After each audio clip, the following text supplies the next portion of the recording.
Olá a todos, graça e paz, sejam bem-vindos para mais um momento solene de reflexão na palavra do nosso Deus, nesse dia tão especial, dia do Senhor, dia reservado para o cultuarmos, para o adorarmos da maneira como Ele é devido.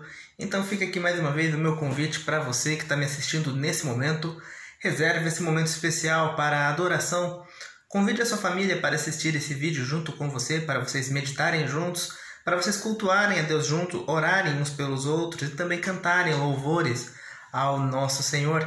E assim nós nos prepararemos de maneira adequada para ouvirmos a voz de Deus nesse momento, que falará conosco através da tua palavra, e suplicaremos ao Santo Espírito que nos dê esse entendimento, que nos dê a compreensão correta das Escrituras, para nos conduzir a uma vida de fé e temor cada dia mais.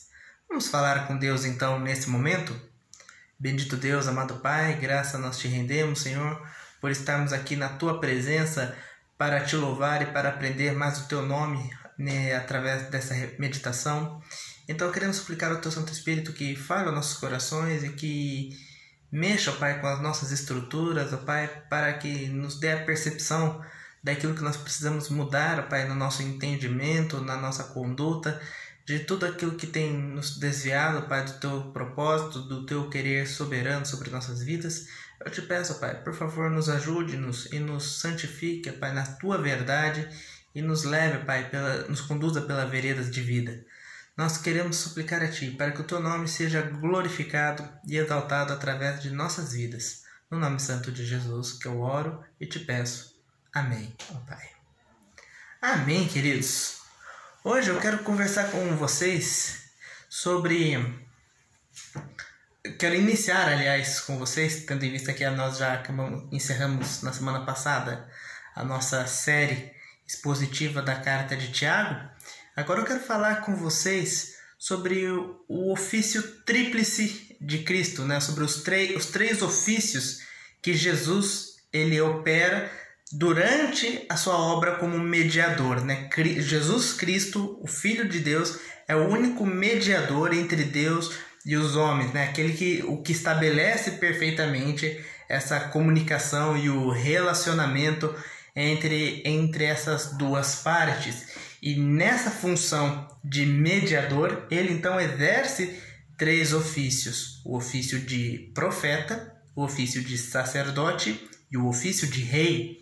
E hoje eu quero conversar um pouco com vocês e meditar à luz da palavra sobre o ofício de Cristo como profeta. Mas primeiro, antes que a gente leia o nosso texto base, é necessário que a gente lembre-se o seguinte: o que é um profeta? Profeta é aquele que fala ao povo em nome de Deus. Aquela pessoa enviada da parte de Deus para trazer as suas palavras, a palavra que vem de Deus para o seu povo, correto? Então, a partir disso, nós vamos agora ler o seguinte texto.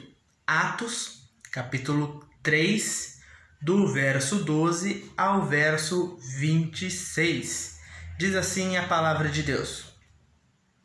À vista disto, Pedro se dirigiu ao povo dizendo: Israelitas, por que vos maravilhais disto, ou por que fitai os olhos em nós, como se pelo nosso próprio poder ou piedade o tivéssemos feito andar? O Deus de Abraão, de Isaque e de Jacó, o Deus de nossos pais, glorificou a seu servo Jesus, a quem vós traístes e negastes perante Pilatos, quando este havia decidido soltá-lo. Vós, porém, negastes o santo e o justo, e pedistes que vos concedessem um homicida. De Sarte mataste o autor da vida, a quem Deus ressuscitou dentre os mortos, do que nós somos testemunhas. Pela fé em o nome de Jesus é que este mesmo nome fortaleceu a este homem, que agora vedes e reconheceis. Sim, a fé que vem por meio de Jesus deu a este saúde perfeita na presença de todos vós. E agora, irmãos, eu sei o que fizestes por ignorância, como também as vossas autoridades. Mas Deus assim cumpriu o que dantes anunciara por boca de todos os profetas, que o seu Cristo havia de padecer. Arrependei-vos, pois, e convertei-vos para serem cancelados os vossos pecados, a fim de que da presença do Senhor venham tempos de refrigério e que envie ele o Cristo que já vos foi designado, Jesus, ao qual é necessário que o céu receba até os tempos para a restauração de todas as coisas, de que Deus falou por boca dos seus santos profetas desde a antiguidade. Disse na verdade Moisés: o Senhor Deus vos suscitará dentre vossos irmãos um profeta, semelhante a mim. A ele ouvireis em tudo quanto vos disser. Acontecerá que toda alma que não ouvir a este profeta será exterminada do meio do povo. E todos os profetas, a começar com Samuel, assim como todos quanto depois dele falaram, também anunciaram estes dias. Vós sois os filhos dos profetas e da aliança que Deus estabeleceu com vossos pais, dizendo a Abraão: na tua descendência serão abençoadas todas as nações da terra. Tendo Deus ressuscitado o seu servo, enviou primeiramente a vós outros para vos abençoar, no sentido de que cada um se aparte da sua perversidade. Amém. Louvado seja o nome do nosso Deus. Para a gente entender o que se passa nessa passagem, né? Isso aqui é um registro de pouco tempo, né, após a ascensão de Cristo, né? Ou seja, depois que ele ressuscitou dentre os mortos ao terceiro dia, e então ele subiu aos céus à vista de muitas testemunhas, e então pediu para que seus discípulos aguardassem a descida do Espírito Santo. Eles receberam o Espírito Santo no dia de Pentecostes, começaram ali a profetizar e a evangelizar a todos que ali estavam, né? E ali então temos o marco, né? O marco do início da carreira dos apóstolos, né? No sentido de dar continuidade na obra da evangelização a qual eles foram comissionados por Jesus Cristo. Então, estando Pedro e João a caminho do templo para orar, eles então encontraram um paralítico ali assentado à porta, e no nome de Jesus, a qual eles criam, aquele homem foi curado e levantado. E o milagre, né, espantou, né, causou a surpresa de todos que ali estavam e que quiseram então inquirir a Pedro e a João sobre como que eles operaram aquilo, de onde veio tamanho poder. E então Pedro aproveita a deixa para fazer o seu segundo grande sermão, né? Depois que ele teve a famosa pregação no dia de Pentecostes, onde mais de 3.000 foram batizados. Agora ele novamente aproveita da brecha para pregar o Evangelho, para comunicar a eles a obra de Cristo. E aqui nós vemos que há um enfoque, ainda principalmente no final do discurso, há um enfoque quanto à posição de Cristo como um profeta.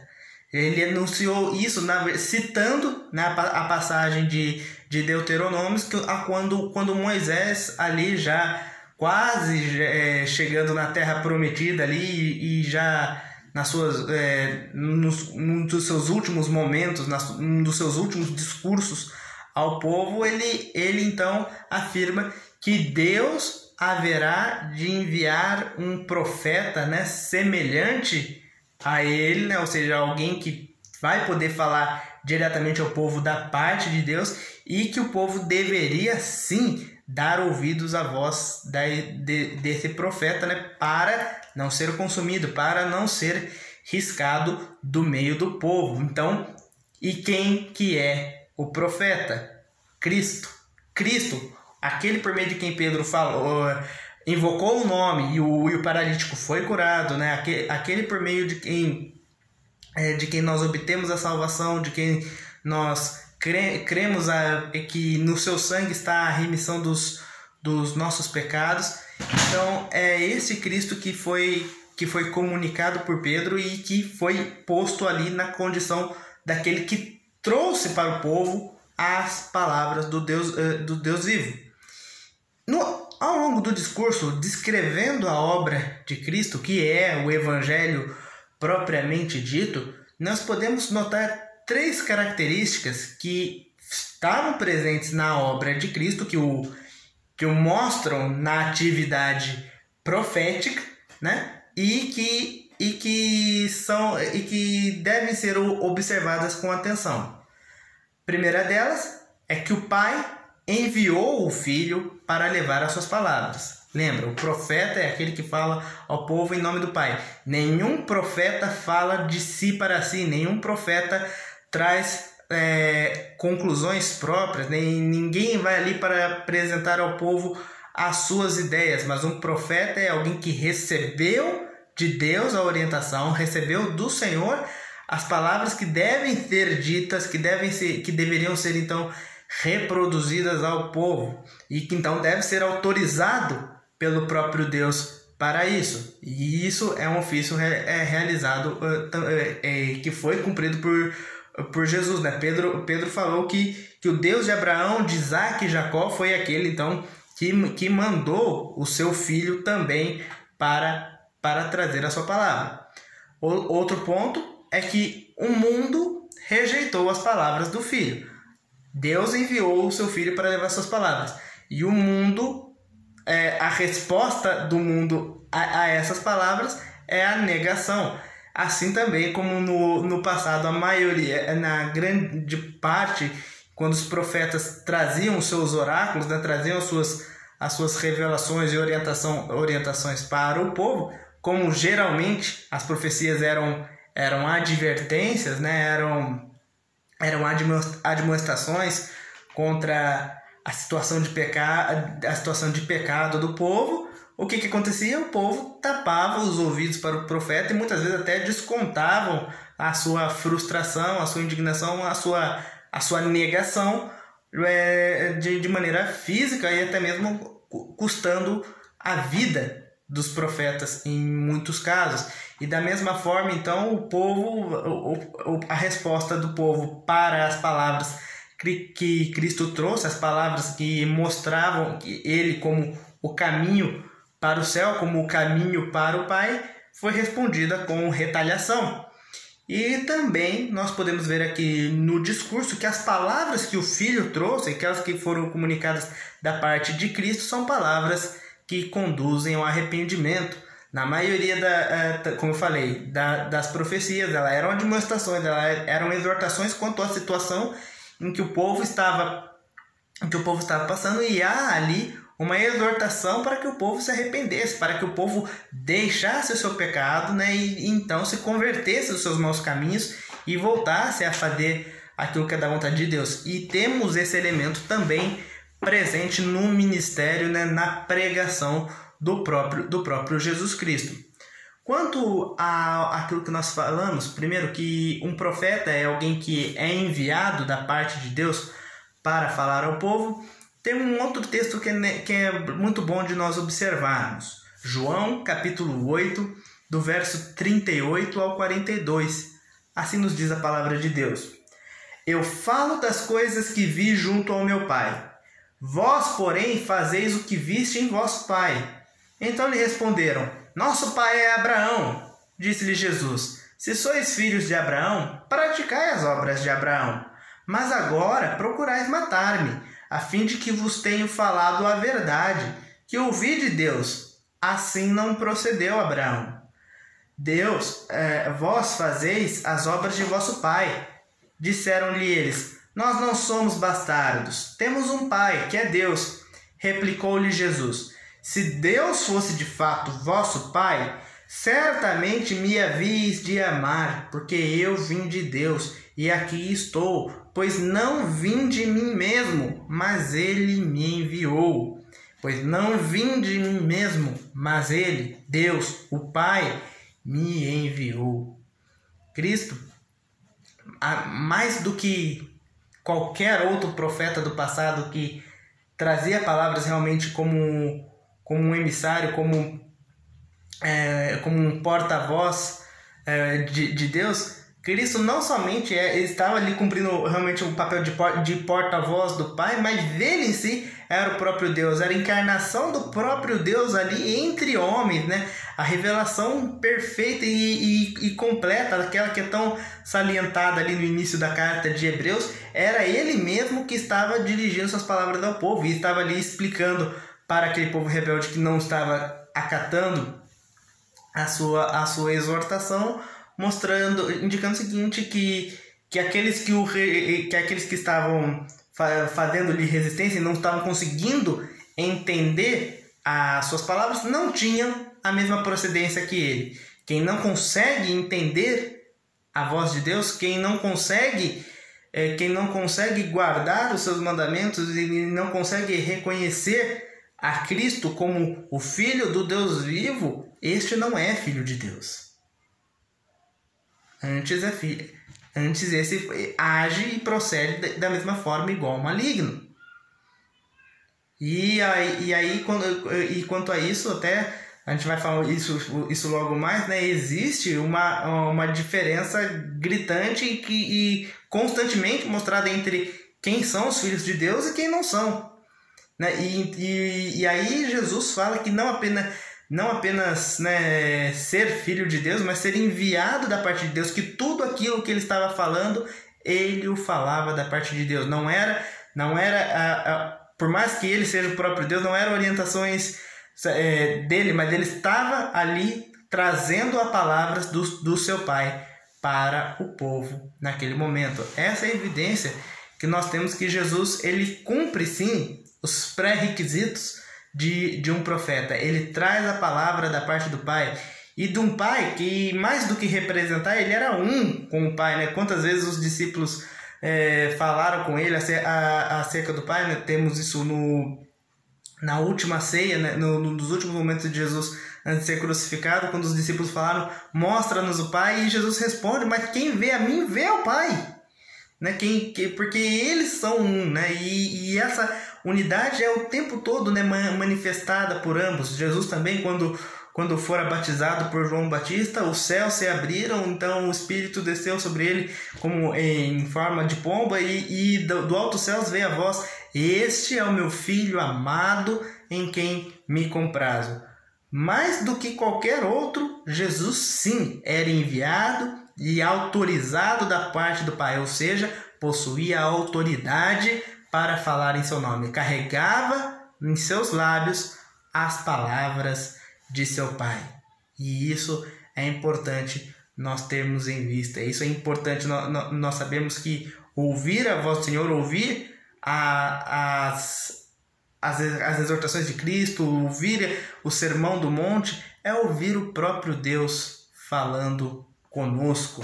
E isso é muito importante. Mas, mesmo assim, mesmo com algo tão magnífico, né, com algo tão poderoso como saber que Jesus, o próprio Deus que se encarnou para trazer as palavras do Pai aos homens, né, a um povo falho e pecador como nós, obteve uma resposta desagradável, né? Como já diz também logo no início do Evangelho de João, né? Veio para que eram os seus, mas os seus não o receberam. Mas talvez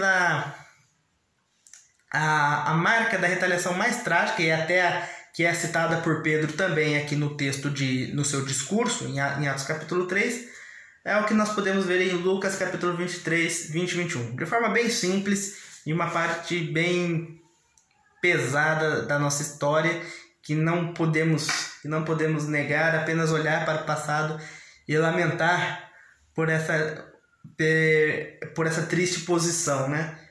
Lucas 23, 20 a 21 diz assim: desejando Pilatos soltar a Jesus, insistiu ainda. Eles, porém, mais gritavam: crucifica-o, crucifica-o. Jesus veio em nome do Pai. Jesus trouxe as palavras do Pai. Jesus estava mostrando ao povo os caminhos que levavam ao Pai. Jesus estava mostrando que Ele era a salvação, que Ele era a verdade, que Ele era a vida. O povo não recebeu, o povo não lhe deu crédito, e ainda o povo mesmo, os próprios líderes da época, conspiraram contra ele ao ponto de levar para a crucificação com consentimento popular. E aí a gente, como eu falei, só se entristece por isso, por tamanha desonra. Como pode o Filho de Deus ter sido rejeitado dessa forma, né? E como eu falei, infelizmente é comum ver que ao longo da história os profetas foram rejeitados pelos seus públicos. Os profetas não eram recebidos com glória, com honra, mas muitas vezes eram ignorados ou até mesmo perseguidos e presos, mortos por causa de suas palavras. E aí fica uma reflexão. E se rejeitaram até o Cristo, se rejeitaram o único pregador do Evangelho, o único anunciador do reino dos céus, que verdadeiramente não tinha pecado nenhum, se até ele foi posto à morte, quem dirá nós, né? Quem dirá nós, réis seres humanos, falhos, trôpegos no falar, né? Com tantos pecados que ainda precisam ser tratados, quanto mais nós também não sofremos resistência e oposição quando nos dedicamos a anunciar as boas novas de Cristo Jesus.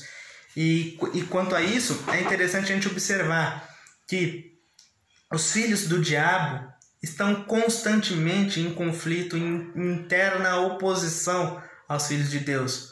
A verdade é que o mundo não suporta sequer o discurso cristão. Hoje em dia tem começado a surgir na mídia, né, voltado a se falar em alguns pontos sobre a cristofobia. Haja visto aos sérios episódios de violência, né, contra cristãos, depredação de templos evangélicos e católicos também, que têm sofrido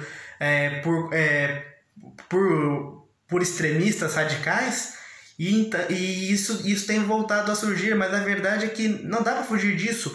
O mundo que não conhece a Deus sempre vai rejeitar os que o conhecem. O mundo que vive pelos seus próprios pecados, que vive pela sua própria satisfação, jamais vai querer dar ouvidos para as palavras que vêm do próprio Deus. Por isso rejeitam ao Filho. E em que consistem então essas palavras trazidas pelo Filho, né? Trazidos pelo porta-voz autorizado de Deus? São palavras que nos conduzem à vida, são palavras que nos levam ao arrependimento. Ainda no Evangelho de Lucas, capítulo 5, verso 31 e 32, assim nos diz o Senhor: respondeu-lhes Jesus: os sãos não precisam de médico, e sim os doentes. Não vim chamar justos, e sim pecadores ao arrependimento.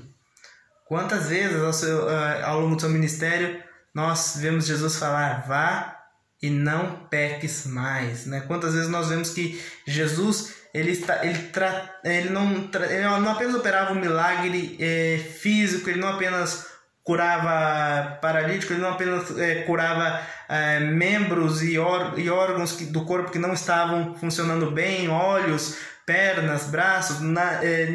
Jesus não era apenas um médico convencional, mas ele era um médico da alma. Jesus tratava o espírito daqueles com quem ele tinha contato, e Jesus tirava deles a carga do pecado e mostrava para eles um novo caminho. Jesus mostrava o caminho do arrependimento, a transformação de alma, aquela contrição que nós devemos ter diante de toda a nossa iniquidade, diante de toda a sujeira de nosso coração, diante do quão distante nós estamos de fato viver a vontade de Deus, para nos aperfeiçoarmos e sermos santificados na completa dependência desse. Era esse o conteúdo que ele trazia como profeta.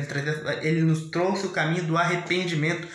João Batista falou de arrependimento, Jesus falou de arrependimento, os apóstolos falaram de arrependimento. A nossa mensagem hoje para o mundo é: arrependam-se. A nossa mensagem para o nosso dia a dia é: arrependa-se. Arrependa-se constantemente, tenha ciência da sua iniquidade e tenha ciência da sua completa dependência de Deus. Porque se nós não reconhecermos isso, facilmente nós podemos nos tornar arrogantes e logo nos unirmos à multidão que grita: crucifica-o, crucifica-o, crucifica-o. Por isso que é tão importante nós temos plena convicção de que Cristo é o verdadeiro profeta de Deus. Cristo é o verdadeiro representante de Deus. Ele é o próprio Deus entre nós, trazendo as palavras de seu Pai. E que ao contrário do mundo que o rejeitou pela sua carnalidade, que pelas suas próprias tradições seculares, que nós possamos acolher suas palavras com fé e temor, buscando cada dia mais o arrependimento que nos conduz à vida eterna. Que Deus assim nos abençoe. Obrigado pela audiência de vocês.